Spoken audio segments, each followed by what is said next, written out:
ক্ষমতাসীন দল যারা জুলাই বিপ্লবের বেনিফিশিয়ারি, তারা আবার ফ্যাসিবাদের পথেই কিন্তু হাঁটতে শুরু করেছে। এটাই তো জুলাই আন্দোলন, জুলাই বিপ্লবের উদ্দেশ্য ছিল না।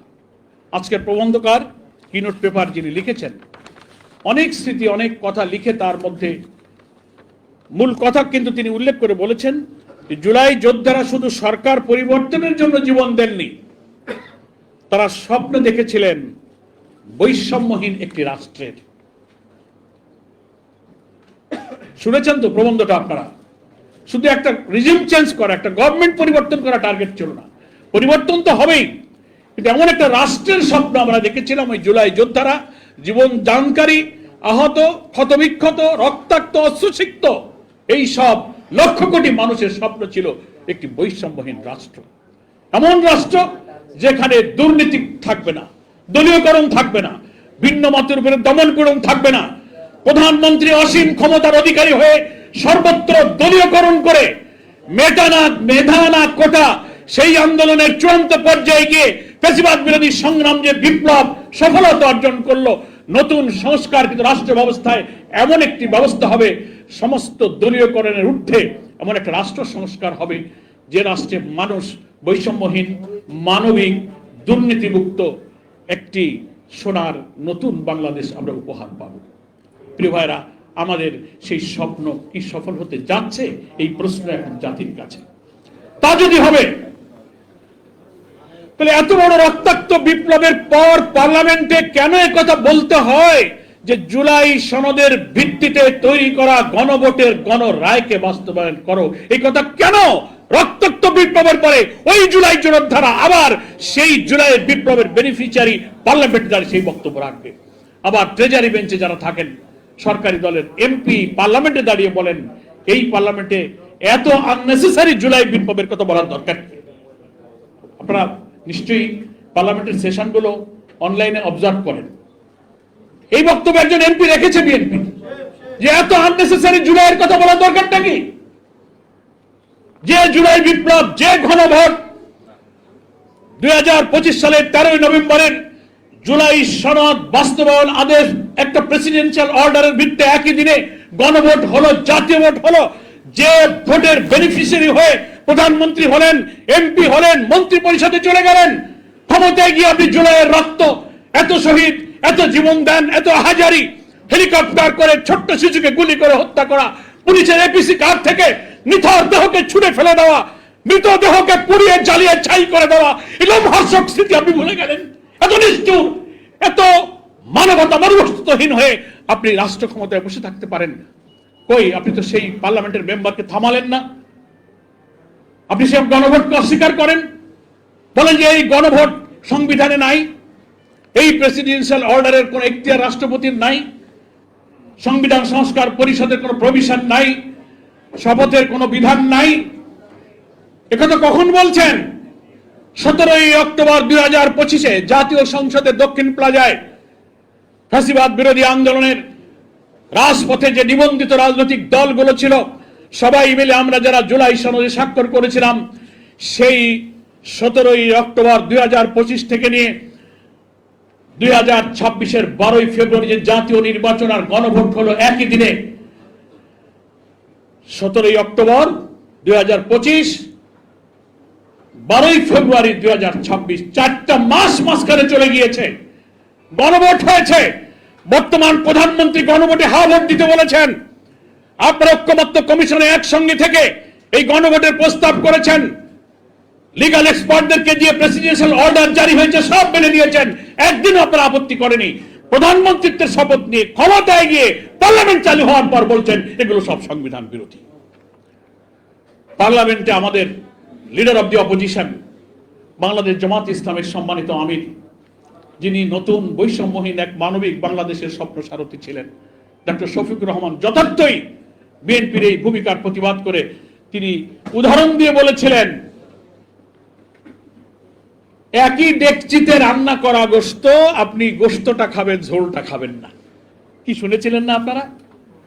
আরো একজন সিভিল সোসাইটির চিন্তাশীল ব্যক্তি উদাহরণ দিয়েছেন, একই মায়ের গর্ভে একসঙ্গে জন্ম নেওয়া দুইটি সন্তান, আপনি একটাকে স্বীকার করবেন আর একটাকে স্বীকার করবেন না। 2025-এর 13ই নভেম্বর যে প্রেসিডেন্সিয়াল অর্ডার, এটা একটা আইন, আমার কাছে গেজেট আছে। সালাউদ্দিন সাহেব তো মনে করেন যে উনি সর্বজান্তা মন্ত্রী, ওনার দপ্তর হচ্ছে স্বরাষ্ট্রমন্ত্রী, কিন্তু সবাই বলে উনি সর্বমন্ত্রী। কি বলে না, সর্বমন্ত্রী। ইভেন আমাদের নীরব প্রধানমন্ত্রী পার্লামেন্টে বসে থাকেন, কথা বলেন না, কিন্তু স্বরাষ্ট্রমন্ত্রী দাঁড়িয়ে বলেন যে আমি প্রধানমন্ত্রীর পক্ষে কথা বলছি। দুনিয়ার কোন পার্লামেন্টারি পলিটিক্সে, সংসদে আমরা যতটুকু অভিজ্ঞতা ক্ষুদ্র দেখেছি, হ্যাঁ প্রধানমন্ত্রীর অনুপস্থিতিতে অন্য মন্ত্রী তার পক্ষে কথা বলে, কিন্তু in presence of prime minister আরো একজন মন্ত্রী তার পক্ষে কথা বলার নজির খুব বিরল। তাই ওনার উপাধিটা খুব সুন্দর হয়েছে যে সর্বমন্ত্রী। উনি মনে করেন সংবিধান সমূহ উনি একাই বোঝেন। বাংলাদেশ সংবিধানের আর্টিকেল 152 152 অনুচ্ছেদে বলা হচ্ছে প্রেসিডেন্সিয়াল অর্ডার, অর্ডিন্যান্স, অ্যাক্ট যা জারি করা হয় সবই হচ্ছে আইনের সম্মান এবং আইনের আওতাভুক্ত, এটাকেও আইন বলে। 152 আর্টিকেল অফ আওয়ার কনস্টিটিউশন। যখন দেশে কোনো সরকার থাকে না, কোনো প্রধানমন্ত্রী থাকে না, কোনো পার্লামেন্ট থাকে না, তখনই অন্তর্বর্তীকালীন সরকার যা কোনো অথরিটি পায়, কোনো রাষ্ট্রপতি যদি থাকে তিনি কোনো অর্ডিন্যান্স জারি করতে পারেন, কোনো অর্ডার দিতে পারেন, এটা আইনের বৈধতা পায়। সেটা আমাদের সংবিধানের 152 অনুচ্ছেদে বলা আছে। সালাউদ্দিন সাহেব বলেন যে না, এই অর্ডার এটা এখতিয়ার বহির্ভূত। বলে যখন প্রশ্ন করে তাহলে আপনি এমপি হলেন কিভাবে, এই নির্বাচন কি করে বৈধ হলো? ওটা সংবিধান মোতাবেক আমরা নির্বাচন করছি। কোথায় সংবিধান মোতাবেক নির্বাচন হলো? বিদ্যমান সংবিধান যেটা আছে সেই সংবিধান অনুযায়ী নির্বাচন হতে গেলে লাস্ট ইলেকশন হয়েছে 2024-এ, নাকি বলেন? তাহলে সংবিধানে 5 বছর পর পর নির্বাচনের বিধান আছে, তাহলে 24-এর পরে 5 বছর হলে কত সালে হইতে হয়? 29 সালে হতে হতো। মাননীয় স্বরাষ্ট্রমন্ত্রী, আপনি 26-এ ইলেকশন করলেন কেন? What is the legal base of this election? Legal base হচ্ছে 2025-এর 13ই নভেম্বরের প্রেসিডেন্সিয়াল অর্ডার। সেই আদেশ একটা আইন, সেই আইনে বলা হয়েছে একই দিনে গণভোট, জাতীয় সংসদ নির্বাচন হবে। এবং ওই প্রেসিডেন্সিয়াল অর্ডার সেখানে আরেকটা দফায় বলা হয়েছে এই অধ্যাদেশ জারির অব্যবহিত পরে যে ইলেকশন হবে সেটি হচ্ছে জাতীয় সংসদ নির্বাচন, এবং একই দিনে গণভোট এবং জাতীয় নির্বাচন হবে। আপনি সেই ইলেকশনে অংশগ্রহণ করেছেন। তা আপনি যদি এই আদেশের ভিত্তিতে অনুষ্ঠিত জাতীয় নির্বাচন গণভোটকে অস্বীকার করেন, তাহলে আপনার মন্ত্রিত্ব নাই, সংসদ নাই, সরকার নাই, সবই নাই। কিসের ভিত্তিতে দাঁড়িয়ে কথা বলছেন?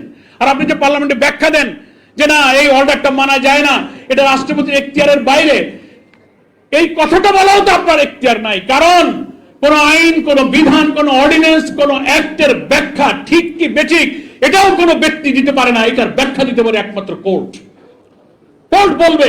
কোর্ট যদি বলতো যে এই প্রেসিডেন্সিয়াল অর্ডার 2025 13ই নভেম্বর যেটা হয়েছে এটা সঠিক নয়, এটা আমরা মানতাম। কোর্ট তো আইনের ঠিক কি বেঠিক, ভুল কি ব্যাখ্যা, এটার দায়িত্ব হচ্ছে কোর্টের। কোনো ব্যক্তি এর ব্যাখ্যা দিতে পারে না অ্যাকর্ডিং টু আওয়ার কনস্টিটিউশন।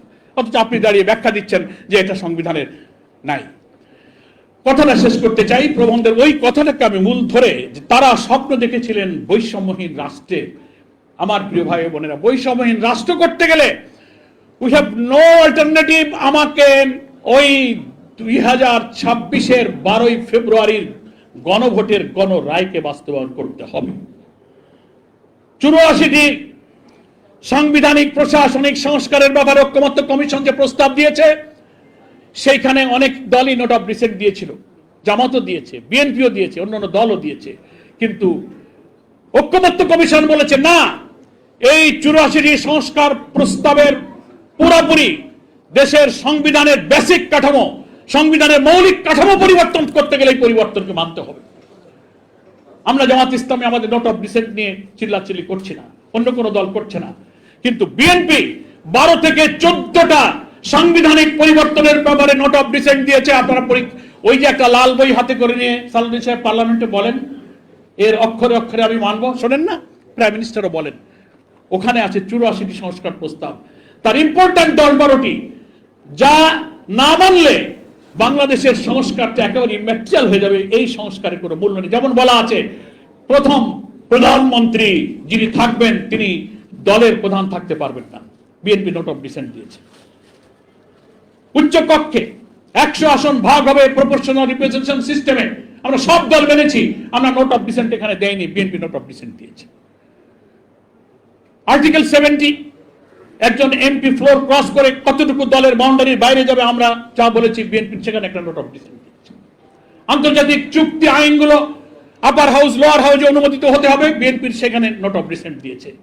গুরুত্বপূর্ণ সংবিধানের যত সাংবিধানিক পদ আছে, কেয়ারটেকার সরকারের চিফ থেকে সরকার গঠনের পদ্ধতি, দেশের চিফ জাস্টিস, অ্যাপিলেট ডিভিশনের সমস্ত জাস্টিস, তারপরে auditor general, controller general, public service commission, যেটা পিএসসি বিসিএস পরীক্ষায় আমাদের যে বিশ্ববিদ্যালয়ের সন্তানেরা কোটা না মেধা যে আন্দোলন করে এই রক্তাক্ত বিপ্লবটা করলো, তার সূত্রই তো হচ্ছে দলীয়করণ করে কোটা দিয়ে খেয়ে মেধাকে শেষ করতে চাওয়া হয়েছিল।